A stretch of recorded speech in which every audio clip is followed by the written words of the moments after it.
Hi guys, welcome to our channel Telugu audio stories with Maithri. నా channel ని ఎవరైనా first time చూస్తున్నట్టయితే తప్పకుండా లైక్ చేయండి, షేర్ చేయండి అండ్ సబ్స్క్రైబ్ చేసుకోండి. Miss Lakkamamba part 10. ఇక లేట్ చేయకుండా స్టోరీలోకి వెళ్ళిపోదాం. ఏంటా విషయం? ఇద్దరు అడిగారు ఒకేసారి. ఏమీ లేదు, నేను ఇక్కడ ఉన్నట్టు నానమ్మకు తెలియకూడదు, నాకు నేనే ఆమెకు ఎదురయ్యే వరకు అని చెప్తుంది లక్కీ. ఎందుకు అని అడుగుతుంది పుష్ప. అది తర్వాత చెప్తా అంటుంది లక్కీ. అదేలాగే మేము చెప్పకున్నా శౌర్య ఉన్నాడు కదా అంది పుష్ప కంగారుగా. అప్పటి వరకు కాదు, జస్ట్ కొన్ని గంటలు. కాదని ఎవరైనా చెప్పారో తర్వాత నా సంగతి మీకు తెలుసు, నేనేం చేస్తాను అంటూ బెదిరించింది లక్కీ. కానీ ఒకే ఇంట్లో మేనేజ్ చేయడం ఎలా అడిగింది పుష్ప. ఏముంది, నీ రూమ్ లో మీ అమ్మ ఉంటుంది, నాకు ఈ రూమ్ ఇచ్చేయండి అంటుంది లక్కీ ఒక రూమ్ చూపించి. అవునమ్మా, మెట్ల కిందిగా ఉన్న చిన్న రూమ్ ఖాళీగానే ఉందిగా అమ్మా, అది ఇచ్చేద్దాం, అందులో అటాచ్ వాష్రూమ్ కూడా ఉంది కదా, ఫుడ్ ఒకటి సప్లై చేస్తే సరిపోతుంది అంటుంది మళ్ళీ. సరే కానీ కొన్ని గంటలే, మళ్ళీ నేను మా అమ్మకి అబద్ధం చెప్పినట్లు ఉంటుంది, సరేనా అంటుంది పుష్ప. అక్కడికి ఏదో మీ తల్లి కూతుర్లు ఎప్పుడు నిజాలే మాట్లాడినట్లు 20 ఏళ్లుగా అబద్ధం చెప్పట్లేదా మా నాన్నగారికి నాకు అని అడిగింది లక్కీ. అబ్బా, పోయి దీని చేతికే చిక్కాలా అనుకుంటూ పుష్ప దీనంగా మళ్ళీ వైపు చూసింది. మళ్ళీ కిసుక్కున నవ్వింది.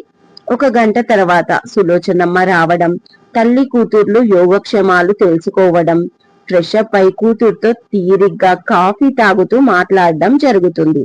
ఇక ఇంటి విషయాలన్నీ సులోచనమ్మ కూతురుతో చెప్తూ, జయంతి మురుకులు, గజ్జికాయలు, కారపూస, సున్నుండలు అన్ని పెట్టించింది. కాస్త జాగ్రత్తగా చూసుకొని సర్దుకో, నా మనవడికి ఇష్టమని ఏ మాటకు ఆ మాటే చెప్పుకోవాలి. జయంతికి అల్లుడంటే చాలా ప్రేమ అన్నట్లు నీకు చీర, వాడికి కూడా బట్టలు పంపింది. ఎందుకమ్మా ఇవన్నీ అంటే వినదు, మళ్ళీ నీకు కూడా అంది సులోచనమ్మ. ఆ మాటలు వినగానే రూమ్ లో ఉన్న లక్కీ కడుపు మండిపోయింది. నానమ్మ మాటలన్నీ వింటుంది. ఆ రూమ్ కి వెంటిలేషన్ హాల్లోకి ఉండడంతో అన్ని క్లియర్ గా వినిపిస్తున్నాయి. పైగా ఆ రూమ్ లో ఒక టేబుల్ ఉండడంతో దానిపైన కోతిలాగా ఎక్కి చాక్లెట్లు తింటూ మరి మాటలు వింటుంది లక్కీ. మరీ ముఖ్యంగా లక్కీ విషయం, అది కాలేజీ అంటూ హైదరాబాద్ కి వచ్చింది. ఏమేం కథలు పడుతుందో ఏమో, ఒక్కచోట కుదురుగా నిలబడదు, కాళ్ళకి చక్రాలు వచ్చినట్లు తిరుగుతుంది. నా కొడుకు ముందు మాటలకు, వాడి వెనుక అది వేసే ఏషాలకు అస్సలు సంబంధమే ఉండదు. నా కొడుకు ముందు సావిత్రిలా నటిస్తుంది, కానీ వాడి వెనకాల అదొక సూర్యకాంతం. ఈ విషయం వాడికి తెలియదు. పైగా నా కొడుకు పెద్ద పిచ్చోడు, దాన్నే నమ్ముతాడు. చిన్నప్పటి నుంచి చూస్తున్న దాని ఆటలు. ఇలా ఆవేశమంతా వెళ్ళగక్కుతుంది సులోచనమ్మ. ఇప్పుడు ఎందుకమ్మా దాని విషయం అని మధ్య మధ్యలో ఆపుతూ భయంగా రూమ్ వైపు చూస్తూ ఉంటారు పుష్ప మళ్ళీ. సులోచనమ్మ వాళ్ళ మాటలు వినిపించుకోకుండా తన ధోరణిలో వాడి కడుపులో పుట్టిన గంజాయి మొక్కని తులసి మొక్క అనుకుంటున్నాడు. అనుకుంటే పర్వాలేదు, దానికి పవిత్రంగా పూజలు చేస్తున్నాడు. ఏదో ఒక రోజు అది తులసి కాదు గంజాయి అని తెలుస్తుంది. గంజాయి తాగకుండానే కళ్ళు తిరిగి పడిపోతాడు మీ అన్నయ్య అంటున్న సులోచనను అమ్మా ఊరుకోవే మరొకసారి అంది పుష్ప భయంగా. నీకు తెలియదే, అది మామూలుది కాదు, అది పెట్టే బాధ అంత ఇంత కాదు. నన్ను, జయంతిని, తల్లిని కాబట్టి అది భరిస్తుంది, నానమ్మని కాబట్టి నేను భరిస్తాను. అదే దాన్ని చేసుకున్నోడైతే ఒక్కరోజు కూడా భరించడు. పెళ్లి జరిగిన తెల్లవారే వాడి పైంటి విప్పుకొని దాంతో ఉరి వేసుకొని చస్తాడు అంది సులోచనమ్మ. పైగా గురునాథం నా కూతురు పెద్ద చదువు చదివి పళ్ళ డాక్టర్ అవుతుందని ఆశ పెట్టుకున్నాడు. వాడి ఆశలన్నీ మన ఊరి చెరువులోన ముంచేస్తుంది. పుచ్చిన పళ్ళే కాదు, దాని హాస్పిటల్ కి వచ్చినోళ్ళందరి పళ్ళన్నీ ఊడగొడుతుంది నీ కోడలు. నీకు తెలీదే దాని గురించి, కుండలు పెట్టి బిందెలు ఎత్తుకొచ్చే రకం అంటూ తేల్చి పాడేసింది లక్కీ గురించి సులోచనమ్మ. ఇక లక్కీ కోపం ఆవేశం కట్టలు తెగి పొంగి పొర్లి ఆ ప్రవాహంలో కొట్టుకుంటూ రూమ్ నుంచి బయటికి వచ్చింది లక్కీ. వస్తూనే సులోచన ముందు నిలబడి, ఏం సులోచన, బావున్నావా అని అడుగుతుంది. ఒక కాలు టీపై పెట్టి దానిపై స్టైల్ గా చెయ్యి పెట్టుకొని మరి. అంతే, సడన్ గా లక్కీని అక్కడ చూసిన సులోచనమ్మ గుండె ఆగినంత పనయింది. ఏంటి, నేను చూసేది నిజమేనా అని కళ్ళు నింపుకొని మరీ చూసింది. నిజమే సులోచన డార్లింగ్, ఎందుకు అంత ఆలోచన? నీ ముందు ఉంది నీ ఒక్కగానొక్క కొడుకుకు పుట్టిన ఒక్కగానొక్క కూతురు అయిన లక్కీని. ఇంకా నమ్మడం లేదా? కావాలంటే నీ ఒక్కగానొక్క కూతుర్ని అడుగు అంటూ పుష్పని చూపిస్తుంది. పక్కన టైం బాంబు పెట్టుకొని కష్టంగా మెడ తిప్పి కూతుర్ని చూస్తే ఏడుపొకటి తక్కువైంది పుష్పకి. దీనంగా తల్లి వైపు చూస్తుంది. అది నా దగ్గరికి వచ్చి 4 రోజులయ్యిందమ్మా అంటూ చావు కబురు చల్లగా చెప్పింది పుష్ప. కట్ చేస్తే ఒక చేతిలో బెల్ట్ పట్టుకొని గబ్బర్ సింగ్లా అటు ఇటు తిరుగుతూ, నేను గంజాయి ముక్కనా అంటూ బెల్ట్తో ఒక దెబ్బ సోఫాపై కొడుతుంది లక్ష్మి.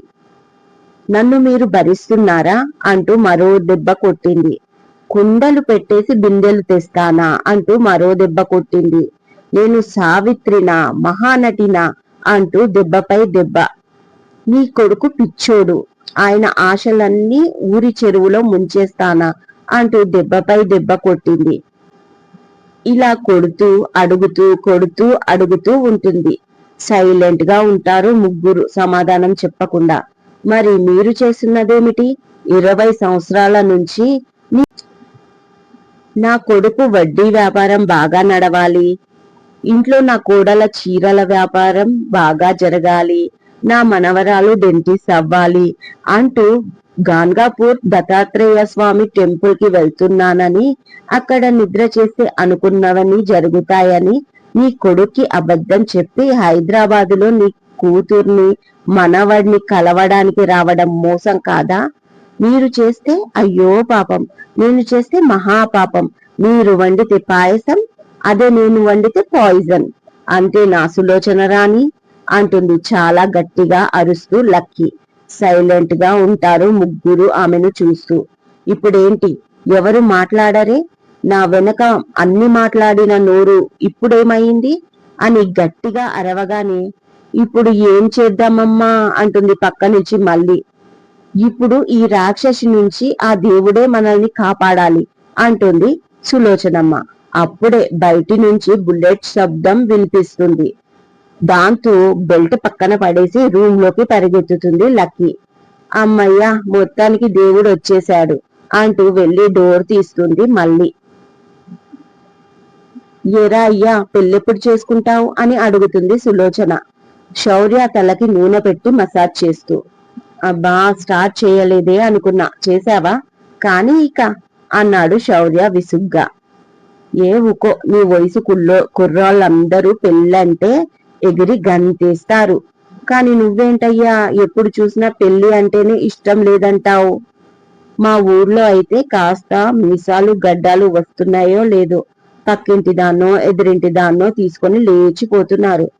ఇవాళ రేపు జమానా అట్లుంది అంటుంది సులోచన. అయితే నన్ను కూడా జమానాతో పాటు వెళ్ళమంటావా ఏంటి అని కళ్ళు మూసుకొని మసాజ్ ని ఎంజాయ్ చేస్తూ అడిగాడు శౌర్య. పెళ్లి చేస్తాం ముర్రో అంటే వద్దంటున్నావు, ఇక దేన్నో తీసుకొని పోతావా? అయినా ఎవరన్నా ఉన్నారా ఏంటి అంటుంది మెల్లిగా చెవి దగ్గర గుసగుసగా. అంత రహస్యంగా సులోచనమ్మ అడిగేసరికి నవ్వొచ్చేసింది శౌర్యకి. గట్టిగా నవ్వుతాడు. చెప్పురా అయ్యా, మీ అమ్మకు తెలియదా ఏంటి? నేను ఒప్పిస్తాను అంటుంది హామీ ఇస్తూ. అయ్యో అమ్మమ్మ, అలాంటిదేమీ లేదు. అయినా నాకున్నదెవరే? నువ్వు అమ్మ, మీ ఇద్దరికి చెప్పకుండా నేను పెళ్లి చేసుకుంటానా అని శౌర్య అనగానే పక్క నుంచి మళ్ళీ గుర్రంలా సెకిలించింది.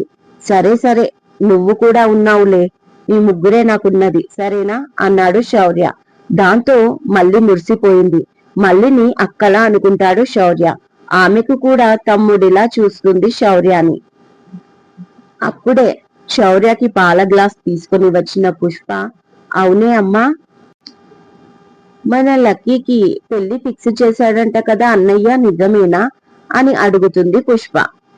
దాని గురించి ఏం చెప్తావులే, ఆ బెండ పెంచలయ్య లేడు, వాడి కొడుకు నీకు తెలుసు కదా గోవర్ధనం, ఆ దరిద్రుడు దీన్ని చూసి ఇష్టపడ్డాడు అని ఆ పెంచలయ్య రావడం, మీ అన్న ఒప్పుకోవడం 2 గంటల్లో జరిగిపోయాయి.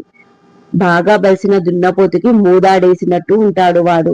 ఆస్తి ఉన్నట్లే కాని పని పాట చెయ్యడు. అలాంటి వాడికి మన లక్కీ కావాలంట. మొదట్లో వద్దనుకున్నా వాడిని ఆస్తి పాస్తి చూసి సరే అనేశాడు గురునాథం. ఈడు జోడు కూడా చూసుకోవాలి కదా అంటే వింటే కదా మీ అన్న, డబ్బుంటే అన్నీ కుదిరినట్టేనంట. దానికి తోడు ఆ పెంచలయ్య వెంటనే నిశ్చితార్థం అన్నాడు. ఇక మీ అన్నని బతిమాలి బామాలి దాని చదువు అయ్యే వరకు వద్దని నేనే ఆపించాను. కాని ఎన్ని రోజులే, బంగారం లాంటి పిల్లని బర్రెకు మూడేస్తున్నాడు మీ అన్న అంది సులోచనమ్మ.